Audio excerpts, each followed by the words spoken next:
G'day everyone and welcome back to Educational Currency. And look, today we're going to be going over a healthy lifestyle and being paramount to supporting your education and your study plan. And really, I think I'm going to be letting Rob lead us through this one, as you've got quite an experience in the realm of fitness with your training, and even yourself. I hear you're very close to 50 and you're quite the specimen of a man, Rob. So look, let's start off quite generally. What would you say are some good points, some healthy habits that would support our young people out there? As we said, healthy body, healthy mind. And what we're into is educating your mind. So, well, first and foremost, we could talk about nutrition and sleep. So those two, you have to have them down pat. There's no give or take with them. Nutrition is an obvious one. Processed meats, they're carcinogenic. High sugar, it's probably one of the most addictive substances, but you've heard all this before. So in the world of nutrition, let's say you needed a better diet, and a diet's a pretty bad word. You need a better lifestyle. I'd recommend go see a dietitian as a family and then move from there. And then the big one is sleep. This will either make or break you, absolutely. Research has said if you do not sleep a good 8 to 9 hours, you cannot learn that day. And if you don't sleep the day after, you will not retain that information. And that's a whole new topic as well that we'll look at. The research is out there, and now especially with our phones and our electronic devices and the impact that has on our sleep, especially kids today with gaming. It's almost handcuffing your feet in a running race trying to learn. So my biggest two things are nutrition and sleep. With myself, I did see the I was getting 5 to 6 hours of sleep, and I'd mentally push through that. And when the research came out, I increased it to 7 to 8 hours of sleep, and the benefits were astounding. I could not imagine at this age, physically and mentally, the sharpness and the results that I achieved in actually increasing my sleep. Because as adults, we always try and push harder, wake up earlier, try and get more done in your day. And it reached a point for myself where it was being detrimental. And when I actually I fixed that, everything got better. In terms of nutrition, I'd say the first thing you can do is absolutely cut sugar out. Sugar and alcohol, in my case, are pretty much the same thing. I eat sugar when I go out, sit at a restaurant, have a dinner. Okay, there's a piece of cake that's gluten-free, and I'd have that. I've got celiac disease, so I need that gluten-free option. Not by choice. Not by choice, and alcohol as well. It's something that's done extremely sparingly. At home, we do not keep any sugar in the house. So even as my younger kids, they go to parties, they give them a bag full of sugar. The kids may eat what they eat, they don't see, and I bag the sugar. I actually throw it in the bin. You do not need that lying around the home. If it is lying around the home, you will eat it. There is no way. I know, I'm well aware of that. Don't worry. There is no way around that. Coming back from my trips overseas, I teach seminars with jiu-jitsu there. I bought the kids Toblerones, nice those big sets of Toblerones that, okay, they'll enjoy it now and then. We finished it in 3 days. And it is funny to think of that, but then I went, okay, anything that's around the house that's got sugar in it, you will eat it. And just a cautionary word of advice that I've said to people that train with me, if you are eating it, just bin it. Yeah. So take away the temptation. If you're sitting down and you've got a 4-liter tub of ice cream, you've bought it. As you eat it, you're doing it compulsively. Do something positive that's compulsive. Grab it. You're looking at it. I feel guilty. Yeah. Well, just chuck it in the bin. Then next time you buy it, you spent the money. It hurts. You might not buy it again, or you may not buy it as much again. Speaking to another friend of mine at the school, and we were mentioning, buying ice cream. I like going to a certain shop with high quality ice cream, and we spend $15 for the family. We get a little bit like a treat. And my friend commented, "Are you crazy? Do you know how much you can buy at Coles?" Yeah. I didn't say anything and went, okay, this is not good for the amount of sugar that you're eating. So with a healthy lifestyle, my first recommendation is clear the house of any sugar there is that would mentally sharpen your kids and yourself, and sleep. And we'll look at that as a separate topic. And anything else? Well, I feel extremely guilty about what I have in my house now and what my family is currently eating. So let me just get over that for a second. But then if that's what we should not be eating, is there any recommendations on what we should be trying to target our nutrition at that can add value to our bodies? Me personally, I recommend a very high protein diet for breakfast. And that can mentally get you ready for the day. Waking up in the morning, get a good amount of sunlight in your eyes, natural sunlight outside, and then have your breakfast, and that'll be a really, really good start to you mentally and cognitively being able to learn. Then we have to look at hydration as well. You want to keep hydrated during the day, but also don't forget that you do need salt. I find the best thing we use at home is hydralytes. You can buy them from the chemist. They're nice long blocks. They look like ice creams. Kids at our age were used to super dupers once upon a time. A stick of hydralyte after a hot day does wonders for you mentally. Even though you've been drinking water, you do need that salt intake. I know you get some people telling you pinch this much salt in, pinch that much salt in.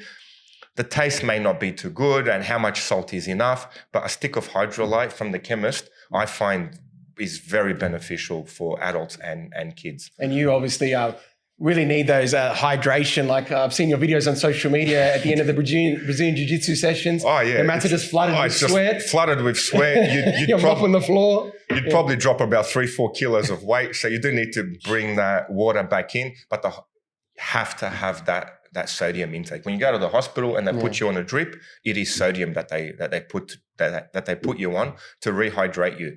And even ourselves as a family, they come back from school, as the kids go to training, each one gets a stick of hydralyte, chop it at the top, and it becomes like a treat for them as well. They are tasty. And with that too, obviously, you do training obviously quite often. Yeah. The realm of physical activity being an important part of young people as well, having that in their schedules too, that they're being active and they're kind of awakening their bodies through physical activity. What would be the kind of recommendation you'd be giving to young people there as a part of their study plan with the inclusion of physical activity in there? Well, at a certain point, you have to move your body. And the best thing I would recommend, if you are sedentary, you haven't moved your body yet, walk in one direction. Pick 15 minutes and go for a straight walk, but walk with purpose. So I'm going to reach from A to B a certain distance, then I'm going to make my way back. So what that gives you, walking, you're projecting your body forward. So in this case, you're actually building muscle on the leg, muscle on the calves. So let's say you do that 2-3 times a week. You should feel your legs, calves a little bit sore. So what you do then is increase the distance that you're walking. 15 minutes, have that on the clock, as fast as you can walk, get there, come back.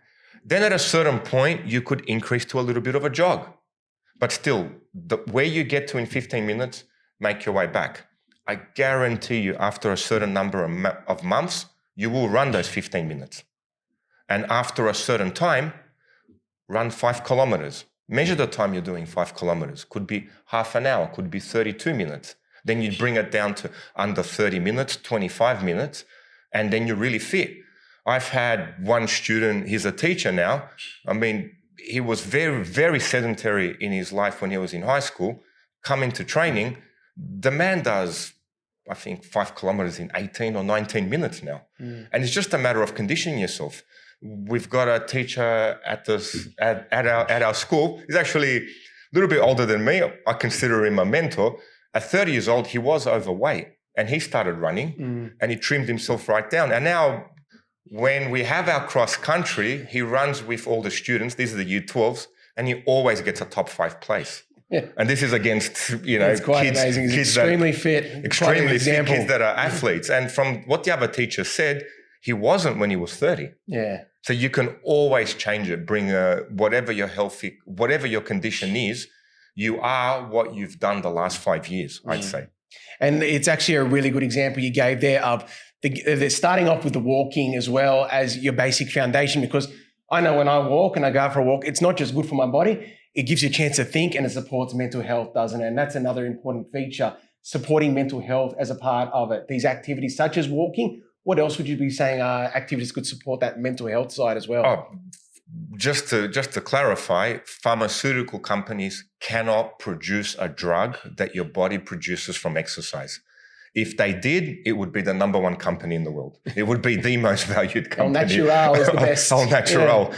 So if you have the means, a little bit of weight could be good. Or come and join us for jiu-jitsu. Got to get that plug in there. Got to get that plug in there. Yeah. Yes. But obviously those activities for high school kids, if they're sedentary, go for that long walk. Even take your child for that long walk and together push it.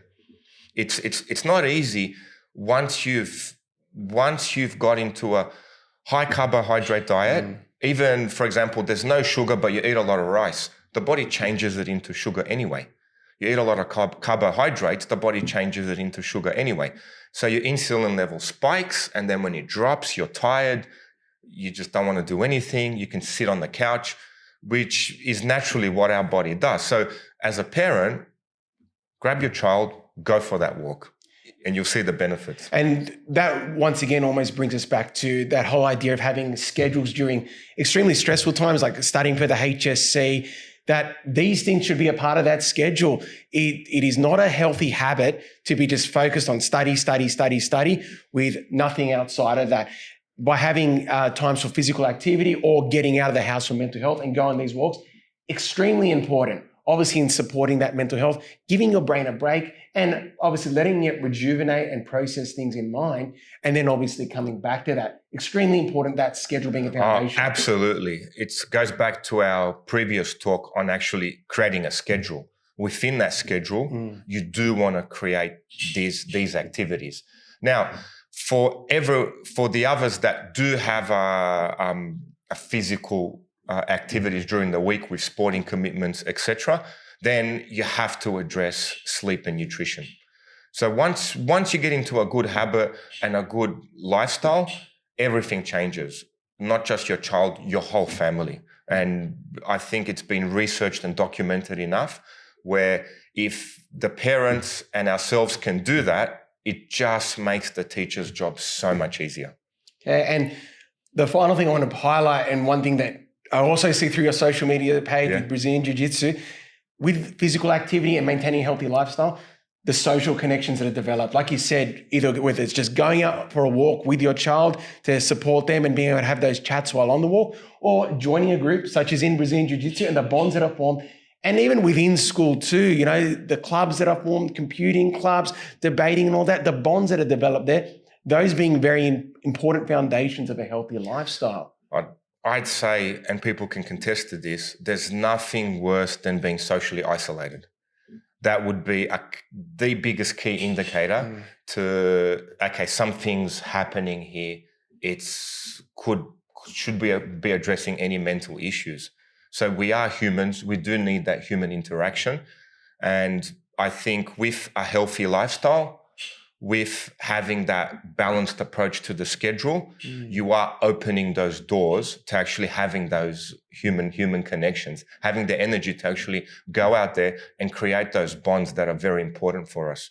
And I think it's just a very easy habit to fall into, just to get so focused. And even beyond school, even in our lives, with our work, you know, if we're starting a business, whatever, it's so easy to fall into that circle where we're so focused on work. And just keep that in mind with our young people too, just that how important those connections are. But, you know, just to break away, to share ideas, you know, it just supports the mind and is just a part of a healthy lifestyle. Absolutely. And I say it to all the parents, you are the final product of what your kids will become.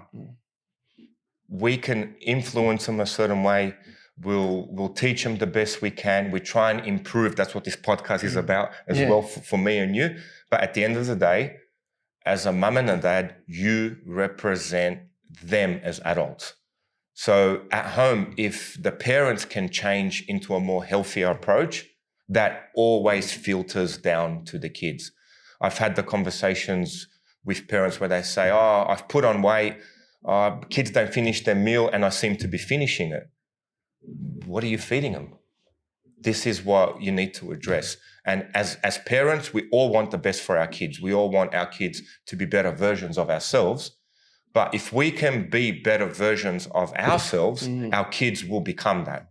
And this is the biggest thing I'd like to get across through to this podcast, is if a parent can become a better version of themselves, it's almost a guarantee that your child will take that to another level. They are the ultimate role model.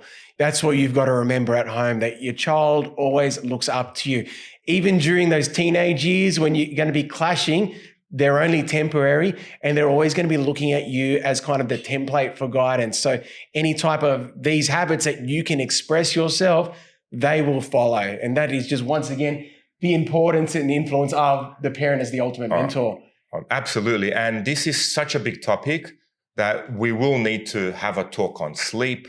We'll need to have a talk on nutrition. It'll be a separate talk on social connections. We'll bring in psychologists in to actually give us an indication, experts in these fields. I think that is a great place to leave it for today. So thank you for your input there, Rob. I feel like Pleasure. I've learned so much. I'm going to go home and throw away all the sugar now. Just chuck it in the bin. The kids aren't going to be happy with me, okay? They don't need to see. All right. But thanks for watching today, guys. Take care. Okay, thank you.